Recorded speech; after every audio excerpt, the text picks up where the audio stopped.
नमस्कार दोस्तों। तो कैसे हैं आप लोग? उम्मीद है अच्छे होंगे और अपनी पढ़ाई को बेहतर तरीके से कर रहे होंगे। आज की इस वीडियो में हम बात करेंगे करंट अफेयर के कुछ इम्पॉर्टेंट क्वेश्चन जो सभी कॉम्पिटिटिव एग्ज़ाम के पॉइंट ऑफ व्यू से बहुत इम्पॉर्टेंट हैं। तो चलिए शुरू करते हैं आज का यह सेशन। और हाँ, हम स्टूडेंट के लिए पढ़ने के अलावा और कोई चीज़ इम्पोर्टेंट नहीं हो सकती, ऐसा मैं उम्मीद करता हूँ और होना भी चाहिए। इसलिए आपको यह सेशन लास्ट तक देखना है और इसमें 10 से 12 क्वेश्चन हैं और उसके डिटेल भी। तो चलिए शुरू करते हैं। पहला क्वेश्चन, हाल ही में भारत के मुख्य न्यायाधीश कौन बने हैं? Option A DY. Chandrachud, option B BR. Gavai, option C Suryakant, option D Sanjiv Khanna. कौन सा ऑप्शन सही है?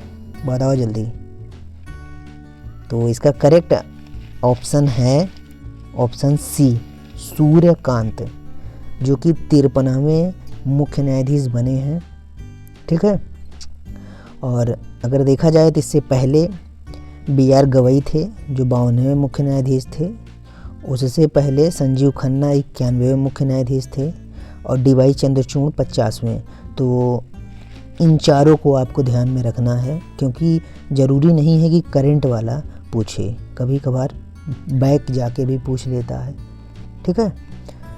और इनकी नियुक्ति 24 नवंबर 2025 को होती है और इनका कार्यकाल 2027 तक रहने वाला है। ये 2027 तक अपने पद पर बने रहेंगे। स्थापना, सुप्रीम कोर्ट की स्थापना होती है 26 जनवरी 1950 को। ठीक है। वह एक दलित व्यक्ति हैं। कौन? सूर्यकांत जी। ठीक है। चलते हैं नेक्स्ट क्वेश्चन पर। G20 शिखर सम्मेलन 2025 का आयोजन कहाँ हुआ? बताओ। ऑप्शन ए भारत में, बी ब्राज़ील में, सी इंडोनेशिया या फिर दक्षिण अफ्रीका के जोहान्सबर्ग में। कौन सा ऑप्शन सही होगा? तो ऑप्शन डी करेक्ट है। साउथ अफ्रीका के जोहान्सबर्ग में G20 का सम्मेलन होता है। और इसकी थीम क्या थी? इसकी थीम थी एकजुटता, समानता और स्थिरता। थीम जरूर याद रखिएगा क्योंकि थीम बहुत इम्पोर्टेंट है। सॉलिडेरिटी, इक्वलिटी एंड सस्टेनेबिलिटी इसकी थीम है। G20 शिखर सम्मेलन की स्थापना 1999 में होती है। इसका पहला अधिवेशन 1999 में न होकर 2008 में वाशिंगटन डीसी में होता है। ठीक है। इसमें टोटल 19 देश और 2 संगठन शामिल हैं। दोनों संगठन हैं वो अफ्रीकी संघ और यूरोपीय संघ। दोस्तों, यूरोपीय संघ G20 में पहले से शामिल था और ये अफ्रीकी संघ 2023 में जो भारत G20 के शिखर सम्मेलन की अध्यक्षता कर रहा था, तो उसमें ये अफ्रीकी संघ शामिल हुआ। ठीक है। इसका मुख्यालय को लेकर बड़ा संशय रहता है। तो आज हम जानेंगे कि इसका मुख्यालय वैसे तो कोई नहीं होता, इसका कोई स्थायी मुख्यालय नहीं है। ठीक। अगले क्वेश्चन पर चलते हैं। तो क्वेश्चन नंबर 3, भारत में पहली बार ग्लोबल बी कैट्स सम्मेलन की मेजबानी कौन सा शहर किया? ग्लोबल बी कैट्स का मतलब है ग्लोबल बिग कैट्स अलायंस। ठीक। Option A Ahmedabad, B Bengaluru, C New Delhi, D Meghalaya. कौन सा ऑप्शन सही है? ग्लोबल बी कैट्स का पहली बार सम्मेलन भारत में किस शहर में हुआ? उसका करेक्ट आंसर है ऑप्शन सी नई दिल्ली। ठीक है। यह सम्मेलन प्रोजेक्ट टाइगर के 50 साल पूरा होने पर अप्रैल 2023 बेंगलुरु में मोदी जी के द्वारा इसका गठन किया गया। उद्देश्य इसका है 7 बड़ी बिल्ली प्रजातियों के संरक्षण से संबंधित। अगला क्वेश्चन है आदित्य L1 मिशन किससे संबंधित है? चंद्रमा, मंगल ग्रह, सूर्य या फिर शुक्र। वैसे तो ये क्वेश्चन आप कॉमन सेंस लगाकर भी दे सकते हैं इसका आंसर। कैसे? आदित्य किसकी पर्यायवाची है? तो आदित्य सूर्य की पर्यायवाची है। अगर आपने हिंदी थोड़ा बहुत पढ़ा होगा तो आप बता सकते हैं इसका आंसर। ऑप्शन सी करेक्ट है। ठीक है, आदित्य L1 मिशन किससे संबंधित है? तो सूर्य से संबंधित है। नेक्स्ट है 2025 में 17वां ब्रिक्स शिखर सम्मेलन की अध्यक्षता किसने की? भारत, रूस, ब्राज़ील या फिर साउथ अफ्रीका? बताओ कौन सा आंसर सही होगा? ब्रिक्स का 17वां शिखर सम्मेलन की अध्यक्षता किसने की? तो इसका करेक्ट आंसर है ब्राज़ील। ठीक है, ब्रिक्स की स्थापना 2006 में होती है। 2026 में भारत अध्यक्षता करेगा, ये इम्पोर्टेंट है। ठीक है, 2026 में ब्रिक्स शिखर सम्मेलन की अध्यक्षता भारत करेगा। इसमें टोटल 11 सदस्य हैं और अंतिम 11वां सदस्य इंडोनेशिया बना है। अगला क्वेश्चन है सेमीकंडक्टर पर।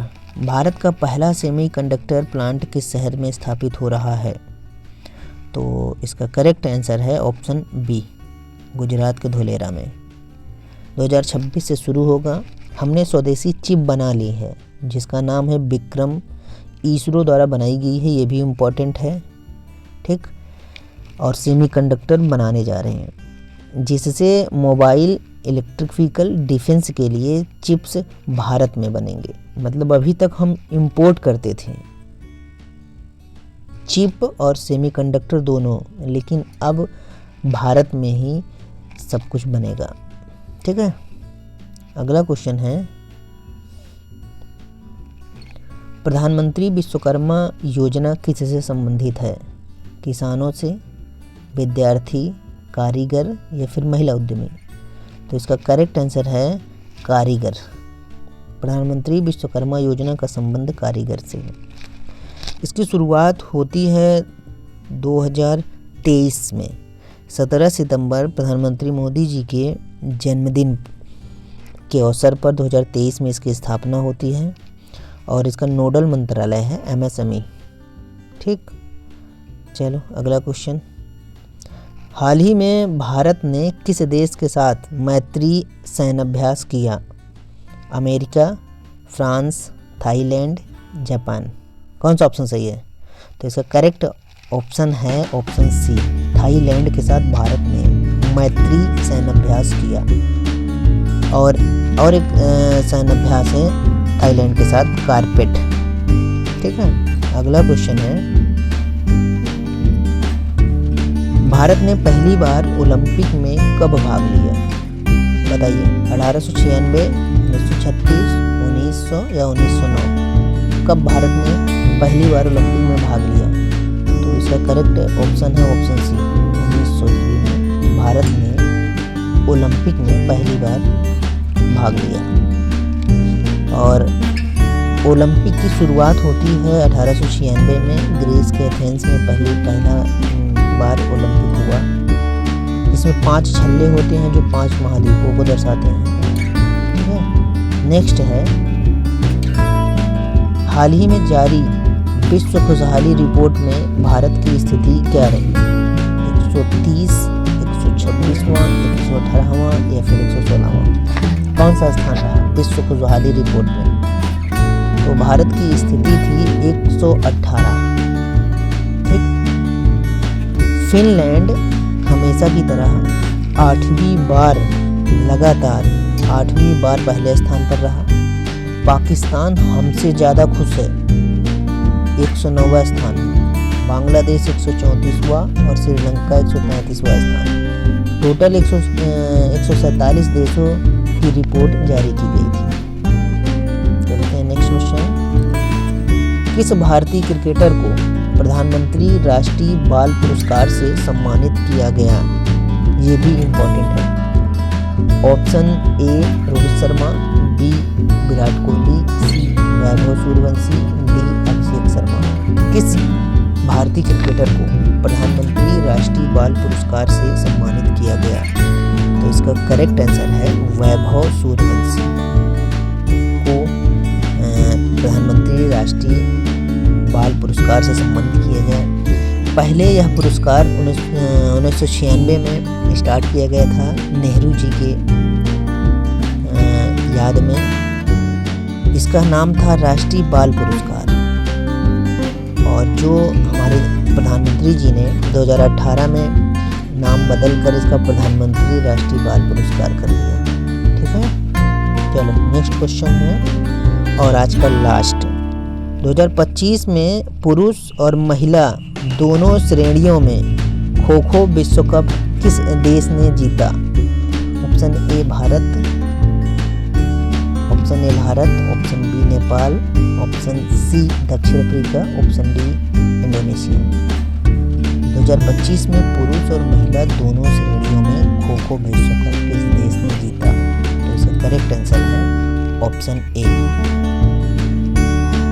और इसको हरा कर जीता, तो नेपाल को हरा कर जीता। दोनों ही फॉर्मेट में महिला और पुरुष दोनों में नेपाल विजेता रही और भारत विजेता रही। इसका आयोजन नई दिल्ली में हुआ।